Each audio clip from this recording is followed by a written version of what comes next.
Everyone, active rankers में स्वागत है सभी का। और एसपीएम का यूनिट 1 अभी करने जा रहे हैं। और उसमें जो पहला टॉपिक है वो है हमारा importance of software project management. Software project management एक ऐसा प्रोसेस होता है जिसमें planning, organising, leading and controlling होता है सॉफ्टवेयर प्रोजेक्ट के गोल्स को अचीव करने के लिए। अब इसकी क्या क्या इंपॉर्टेंस है, जैसे clear goals and objective. Project management ensure करता है कि प्रोजेक्ट का जो ऑब्जेक्टिव है एंड जो गोल्स है वो सब क्लियर होना चाहिए। प्रॉपर प्लानिंग, एक सक्सेसफुल प्रोजेक्ट के लिए प्रोजेक्ट प्लानिंग बहुत इंपॉर्टेंट होता है। इसमें टास्क का breakdown, resource allocation and timeline set की जाती है। तीसरा हमारा time management. Project management help करता है कि प्रोजेक्ट टाइम पर कंप्लीट हो। Scheduling technique like Gantt chart का यूज़ करके मतलब एक एस्टिमेशन लगाते हैं। शेड्यूलिंग का मतलब होता है कि जो भी प्रोजेक्ट का जो ड्यूरेशन दिया हुआ उसके अंदर कंप्लीट करना। प्रोजेक्ट मैनेजमेंट इसमें हेल्प करता है कि प्रोजेक्ट जो भी हमारा है वो टाइम पे कंप्लीट हो। फिर आता है हमारा रिसोर्स ऑप्टिमाइजेशन। इससे resource like man power, software tools and budget का बेस्ट यूज़ किया जा सकता है। रिसोर्स ऑप्टिमाइजेशन से जो भी मैन पावर है, जैसे जो इंसान काम कर रहा है उसकी जो स्ट्रेंथ है, सॉफ्टवेयर टूल्स है, जो भी बजट है, उन सब का बेस्ट यूज़ किया जा सकता है इसमें। फिर आता है रिस्क मैनेजमेंट। हर सॉफ्टवेयर प्रोजेक्ट में कुछ ना कुछ रिस्क होते हैं, मतलब कुछ ना कुछ फॉल्ट्स होती है, कुछ ना कुछ कमियां आ जाती हैं। प्रोजेक्ट मैनेजर उसको आइडेंटिफाई करता है और उनके लिए एक मिटिगेशन प्लान बनाता है, मतलब उसको कैसे कम करना है। फिर आता है हमारा quality assurance. Project management ensure करता है कि final product high quality standard को मीट करे। टेस्टिंग एंड रेगुलर रिव्यूज से बग से रिड्यूस होते हैं। मतलब फीडबैक लेके हम बग रिड्यूस करेंगे, टेस्टिंग करेंगे। और प्रोजेक्ट मैनेजमेंट इंश्योर करता है कि जो भी क्वालिटी है, जो हमारे क्लाइंट की जो नीड थी उसके अकॉर्डिंग सॉफ्टवेयर की जो जो आउटपुट है वो फुलफिल होना चाहिए। फिर आता है इसकी एक्टिविटीज़ क्या क्या है। एक्टिविटीज़ में आता है प्रोजेक्ट प्लानिंग में हमारा कि प्रोजेक्ट का स्कोप, गोल और डिलीवरेबल्स को डिफाइन किया जाता है। शेड्यूल बनाया जाता है इसके अंदर। Estimate time and cost and resource को एस्टिमेट किया जाता है, मतलब अंदाज़ा लगाया जाता है कि मतलब जो टाइम कितना लगेगा, पैसा कितना लगेगा एंड कौन कौन से रिसोर्सेज यूज़ होंगे। फिर आता है हमारा प्रोजेक्ट शेड्यूलिंग। अब टास्क असाइन किए जाते हैं टीम मेंबर्स को, जैसे कि बहुत सारे टीम मेंबर होते हैं तो उन सबको टास्क असाइन किया जाता है उनके रोल के अकॉर्डिंग। फिर आता है हमारा रिस्क मैनेजमेंट। जितने भी पॉसिबल रिस्क होता है उनको आइडेंटिफाई करते हैं, फिर उनका जो इम्पैक्ट एंड प्रोबेबिलिटी है उसको चेक करते हैं कि क्या इम्पैक्ट हो सकता है आगे चल के, क्या कोई प्रॉब्लम तो नहीं क्रिएट करेगा सॉफ्टवेयर में। और उस रिस्क को क्या करते हैं, एक प्रॉपर मिटिगेशन प्लान बनाया जाता है, मतलब कैसे उसको सॉल्व करना है, कैसे रिड्यूस करना है उस रिस्क को, एक प्लान बनाया जाता है। फिर आता है एक्टिविटीज़ में हमारा cost estimation and budgeting. Project complete करने में कितना कॉस्ट आएगा इसका एस्टिमेशन होता है, मतलब प्रोजेक्ट कंप्लीट करने में जो भी पैसा लगेगा उसको एस्टिमेशन कहा जाता है। फिर आता है हमारा क्वालिटी मैनेजमेंट। सॉफ्टवेयर का क्वालिटी मेंटेन करना इम्पॉर्टेंट होता है। इसमें code reviews, testing strategies and quality assurance process का यूज़ होता है। फिर है हमारा communication management. Team members and stakeholders के बीच रेगुलर कम्युनिकेशन होती है, मतलब जो हमारे क्लाइंट्स होते हैं, जो टीम मेंबर होते हैं, उनके बीच में एक रेगुलर बातचीत होती रहती है, फीडबैक लेते रहते हैं ताकि चीज़ों उसको अपडेट किया जा सके। टीम मैनेजमेंट, टीम मेंबर्स की सिलेक्शन होती है, रोल असाइन करना, एक्टिविटीज़ के अंदर ये सब चीज़ें आती है। फिर आता है प्रोजेक्ट क्लोजर। जब प्रोजेक्ट कंप्लीट हो जाता है तो उसका एक फाइनल डिलीवरी, डॉक्यूमेंटेशन और क्लाइंट को ट्रेनिंग करके कि कैसे इसका यूज़ होगा। फिर उसके बाद क्या करते हैं, पोस्ट प्रोजेक्ट एनालिसिस करते हैं और प्रोजेक्ट को क्लोज कर देते हैं। फिर आता है categorisation of software projects. Software project को उनकी nature, complexity, size, cost and application domain के बेसिस पर, मतलब उनकी जो नेचर होती है, जो भी कॉम्प्लेक्सिटी होता है प्रोजेक्ट का, उसका जो कॉस्ट होता है और उसका जो एक फील्ड होता है, जो एप्लीकेशन किस फील्ड के लिए बन रही है, उनके बेसिस पर डिफरेंट डिफरेंट कैटेगरीज में डिवाइड किया गया है। पहला है based on size, small project. Small small team होती है, इसमें 2 से 3 लोग होते हैं, कम टाइम होता है, लेस बजट पर होता है। फिर होता है हमारा मीडियम प्रोजेक्ट, 5 से 10 लोग की टीम होती है, ज़्यादा फंक्शनैलिटी और मॉडरेट कॉस्ट होता है हमारे इसमें। फिर आता है large project, complex system, multiple teams, high cost and time consuming होता है। फिर दूसरा टाइप का है हमारा बेस्ड ऑन एप्लीकेशन टाइप, किस टाइप का एप्लीकेशन हम बना रहे हैं, जैसे सिस्टम सॉफ्टवेयर, ऑपरेटिंग सिस्टम हो गया, कंपाइलर हो गया, डिवाइस ड्राइवर या हार्डवेयर के साथ काम करना। फिर आता है एप्लीकेशन सॉफ्टवेयर है, user oriented software like MS word, web browser, etc को बनाना। फिर आता है वेब बेस्ड सॉफ्टवेयर, इंटरनेट पर रन होने वाली ऐप्स लाइक फ्लिपकार्ट, जीमेल, इन सब को बनाना। फिर आता है based on development environment, type है हमारा और जैसे इसके अंदर दो होते हैं, इन हाउस प्रोजेक्ट या contract based project. In house project का मतलब होता है कि जैसे जो सॉफ्टवेयर एक कंपनी अपने इंटरनल यूज़ के लिए बनाती है। जैसे मान लीजिए कि मैं एक AKT रैंकर चला रहा हूँ, तो जैसे मैं AKT रैंकर्स की जो वेबसाइट बनाई वो इन हाउस प्रोजेक्ट था। अगर वही कोई सामने से आता बोलता है कि AKT रैंकर्स बना दो और मैं डेवलपर होता, तो उसको बोलते हैं कॉन्ट्रैक्ट बेस्ड प्रोजेक्ट। फिर आता है based on technology used, desktop software हो गया, मोबाइल ऐप्स हो गया, क्लाउड बेस्ड हो गया, रियल टाइम सिस्टम। और एक टॉपिक है हमारा next, project evaluation. Project evaluation का मतलब होता है किसी भी सॉफ्टवेयर प्रोजेक्ट की वैल्यू, परफॉर्मेंस एंड सक्सेस को जज करना, मेनली उसके cost, benefit, feasibility, risk and outcomes के बेसिस पर। मतलब प्रोजेक्ट इवैल्यूएशन का मतलब होता है जैसे कोई भी सॉफ्टवेयर है, उसकी क्या वैल्यू है, उसकी परफॉर्मेंस क्या है, उसकी सक्सेस क्या है, उन सबको जज करने के बाद जैसे मतलब ये मेनली फोकस करता है cost, benefit and feasibility, risk and outcome के बेसिस पर ये क्या करता है, इन सब चीज़ों को मेज़र करता है। ये प्रोसेस प्रोजेक्ट अप्रूवल, ये जो प्रोसेस होता है project approval, funding and future decision making के लिए बहुत इंपॉर्टेंट है। जो प्रोजेक्ट इवैल्यूएशन करते हैं, मतलब प्रोजेक्ट को अप्रूव करने के लिए, फंडिंग गैदर करने के लिए, फ्यूचर में डिसीजन लेने के लिए, ये सब चीज़ें इंपॉर्टेंट होती हैं। जैसे पहला आता है cost benefit analysis. Cost benefit analysis का मतलब होता है कि प्रोजेक्ट में लगने वाले टोटल कॉस्ट एंड उससे मिलने वाला एक्सपेक्टेड बेनिफिट कंपेयर किया जाता है, एक तरह का प्रॉफिट होता है ये। फिर आता है हमारा फिजिबिलिटी स्टडी। क्या project technically, operationally and financially possible है कि नहीं। फिजिबिलिटी का मतलब होता है चेक किया जाता है जो भी प्रोजेक्ट है, ऐसा नहीं कि कुछ ऐसा उलझुल बोल दिया जो टेक्निकली बन ही नहीं सकता है, और उसके बाद हो सकता है कि टेक्निकली बन गया लेकिन वो काम ना कर रहा हो सकता है काम भी कर रहा हो, बन भी गया हो, लेकिन पैसा इतना लग गया कि हम पैसे ही ना दे पा रहे हो, मतलब ओवर बजट हो गया। इसमें technical, operational, legal and schedule feasibility check की जाती है। इसके अंदर टेक्निकलिटी चेक की जाती है कि टेक्निकली पॉसिबल है कि नहीं, ऑपरेशन चेक किए जाते हैं, लीगैलिटी चेक की जाती है कि क्या ये लीगल है कि नहीं, शेड्यूल चेक की जाती है कि कितना टाइम लग सकता है इसको बनने में। फिर आता है हमारा रिस्क एनालिसिस। रिस्क एनालिसिस का मतलब होता है प्रोजेक्ट में होने वाले पॉसिबल रिस्क, जैसे कि time delay, budget overrun, technology failure को आइडेंटिफाई करने और उनका सॉल्यूशन प्लान किया जाता है। बेसिकली जो रिस्क एनालिसिस का मतलब होता है कि जैसे मान लीजिए कि कोई भी एक प्रोजेक्ट जब हम बनवा रहे हैं, तो उसमें जो टाइम डिले होता है, मतलब बजट मान लीजिए 100 रुपये का था, 120 रुपये लग गए, तो जो 20 रुपये एक्स्ट्रा लगे वो एक रिस्क एनालिसिस के अंदर ही आता है। जैसे कोई भी टेक्नोलॉजी फेल कर गया, हाल ही में जैसे मेरा जो वेबसाइट बनाया था नोट्स के लिए वो क्रैश हो गया था, तो ये सब फेलियर आते रहती है, ये सबको बोलते हैं इन सबको ही बोलते हैं रिस्क। तो उसका हम एनालिसिस करते हैं इसमें। फिर आता है परफॉर्मेंस मैट्रिक्स। प्रोजेक्ट के सक्सेस को मेज़र करने के लिए कुछ मैट्रिक्स यूज़ होते हैं, मतलब कुछ मेजरमेंट यूज़ होते हैं जो भी हमारा प्रोजेक्ट मतलब कितना सक्सेसफुल होगा उसको मेज़र करने के लिए।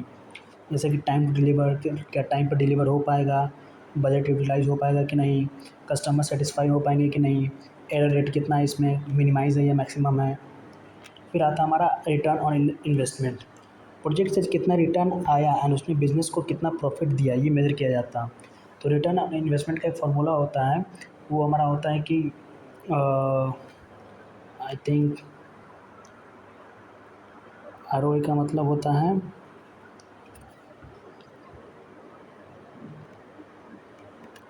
Total cost upon initial investment into, मतलब ये पूरे पूरे को 100 से इनटू करते हैं, वही फार्मूला होता है हमारा। मतलब जो टोटल नेट प्रॉफिट होता है, net profit upon initial cost into 100 करते हैं, तब जाके हमारा निकलता है ROI। न्यूमेरिकल इसके ऑलरेडी अपलोड हो चुके हैं, वो देख लीजिएगा। फिर आता है रिस्क इवैल्यूएशन।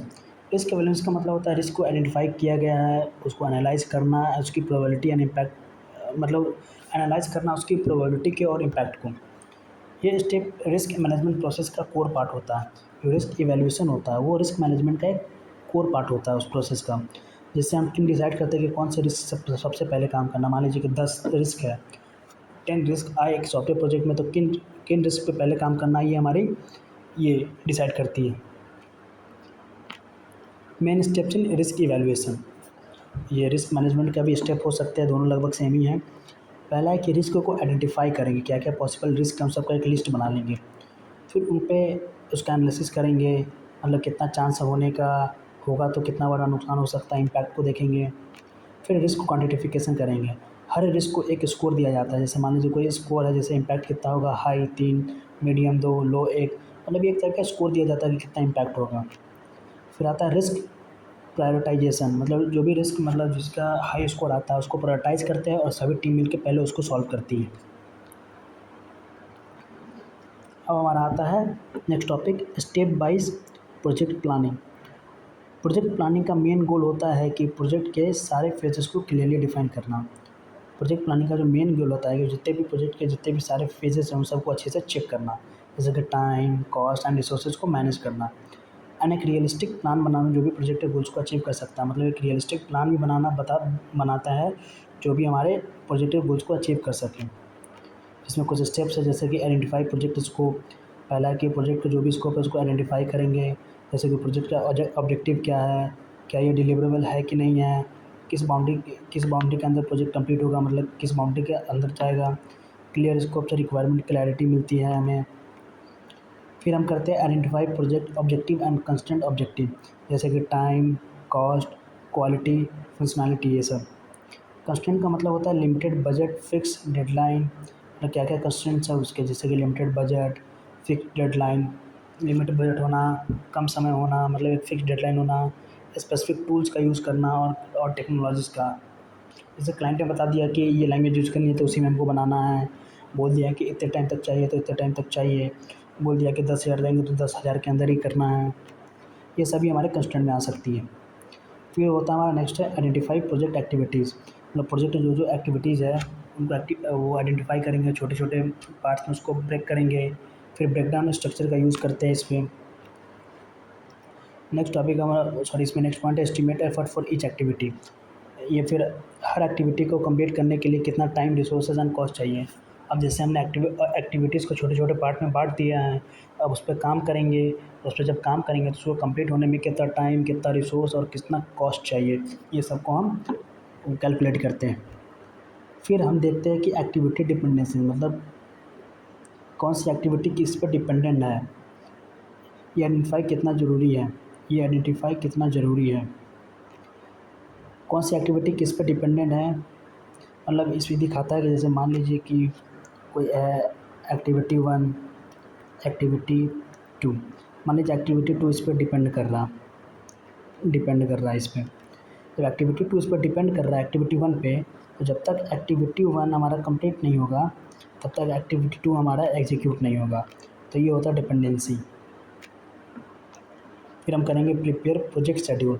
सब टास्क को एक लॉजिकल ऑर्डर में अरेंज करते हैं, जितने भी टास्क होते हैं हमारे सबको एक लॉजिकल ऑर्डर में अरेंज करते हैं। फिर टाइमलाइन सेट्स करते हैं, जैसे गैंट चार्ट, पॉट चार्ट।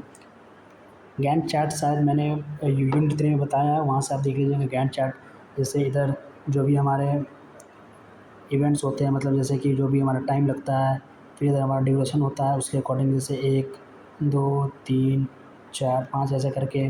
जैसे मान लीजिए कि हमको एक मॉड्यूल बनने 1 में 3 दिन लगेगा, तो ऐसे 3 दिन ऐसे करते थे। मॉड्यूल 2 में 4 से 5 दिन लगेगा, तो 4 से 5 दिन ऐसे गैंट चार्ट बनाते थे हम लोग।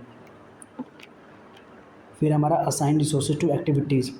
अब हर टास्क के लिए एक personal tools and budget assign किया जाता है इसमें। फिर हमारा plan for risk management, risk identify करके उनके आगे इवैल्यूएशन एंड मिटिगेशन स्ट्रैटेजी बनाई जाती है। जब रिस्क आइडेंटिफाई हो जाता है तो उनको कैसे कम करना है इसकी एक स्ट्रैटेजी बनाई जाती है। फिर आता है प्रिपेयर प्रोजेक्ट बजट। सारी एस्टिमेटेड कॉस्ट ऐड करके फाइनल प्रोजेक्ट बजट प्रिपेयर होता है। जितने भी हमारे एस्टिमेटेड कॉस्ट जो लगने वाले हैं पैसे, उन सबको ऐड करके एक फाइनल बजट प्रिपेयर किया जाता है। फिर आता है डॉक्यूमेंटेशन एंड अप्रूवल, जब सब प्लान, शेड्यूल्स एंड बजट को डॉक्यूमेंट किया जाता है इसमें। फिर आता है हमारा cost benefit evaluation techniques. Cost benefit analysis एक टेक्निक है जिसमें हम चेक करते हैं कि प्रोजेक्ट में जितना पैसा लग रहा है, जो कि कॉस्ट होता है, उसके कंपैरिजन में कितना बेनिफिट हो रहा है। मतलब जैसे मान लीजिए कि किसी प्रोजेक्ट को बनाने के 100 रुपये लगा, और जब बनने के बाद उससे क्या 120 रुपये आ रहा है, 90 रुपये आ रहा है, मतलब लॉस हो रहा है, प्रॉफिट हो रहा है, उन सब चीज़ों को देखा जाता है इसमें। कॉस्ट बेनिफिट एवैल्यूएशन टेक्निक्स कौन कौन से हैं? पहला है पे बैक पीरियड। ये टेक्निक बताती है कि प्रोजेक्ट जितने पैसा लगा रही है कॉस्ट, वो कितने टाइम में रिकवर हो जाएगा। पेबैक का मतलब होता है कि जैसे मान लीजिए कि मैं कोई एक प्रोजेक्ट बना रहा हूँ, तो एक प्रोजेक्ट बना रहा हूँ जिसका नाम है P1।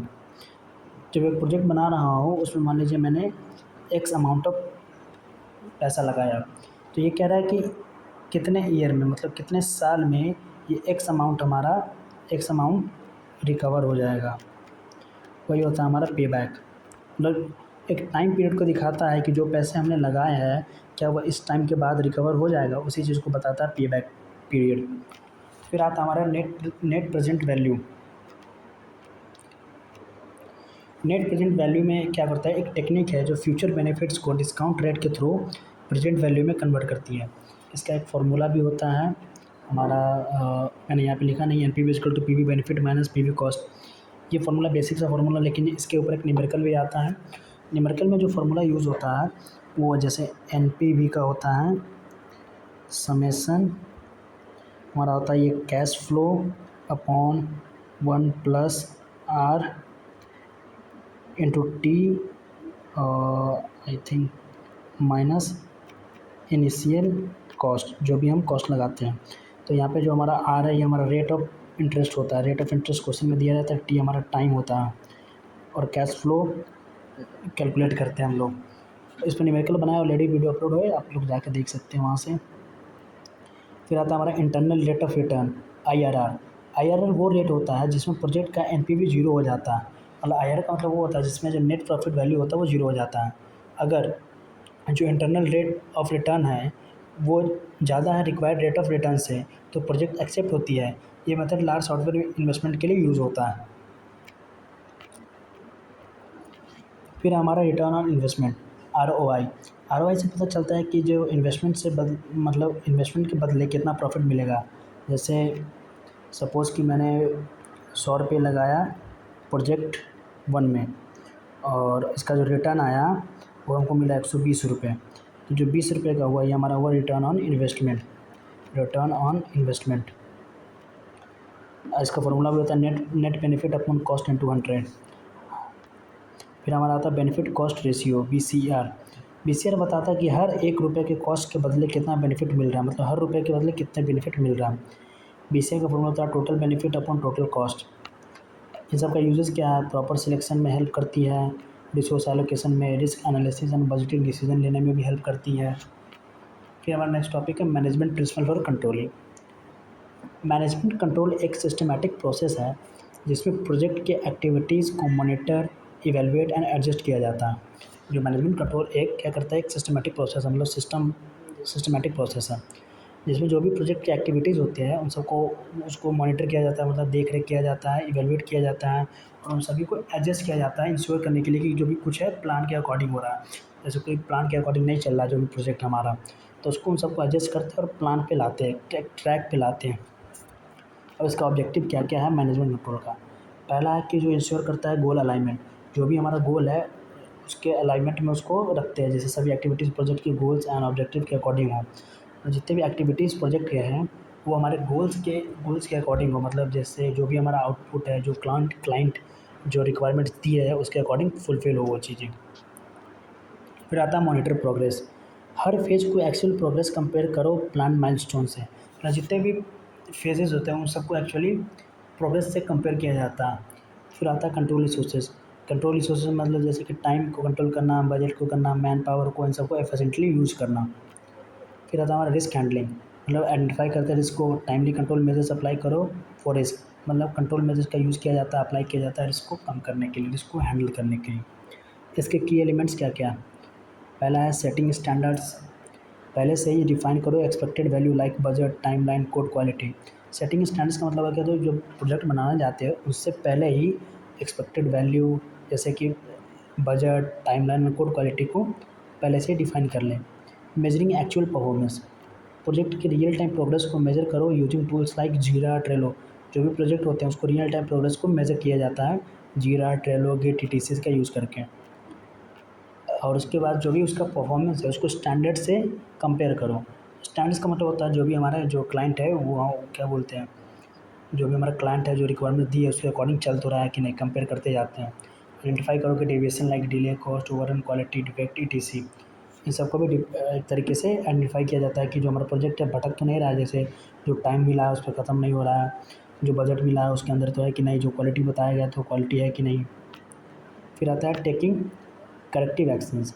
जब डेविएशन मतलब जब हम भटक जाते हैं तो उसको फिक्स करने के लिए एडजस्ट रिसोर्सेज का यूज़ करते हैं, रीशेड्यूलिंग करते हैं, टास्क और असाइन करते हैं, मतलब नए डेवलपर्स को जो भी टास्क है उसको असाइन करते हैं उन सबको डेविएशंस को कम करने के लिए।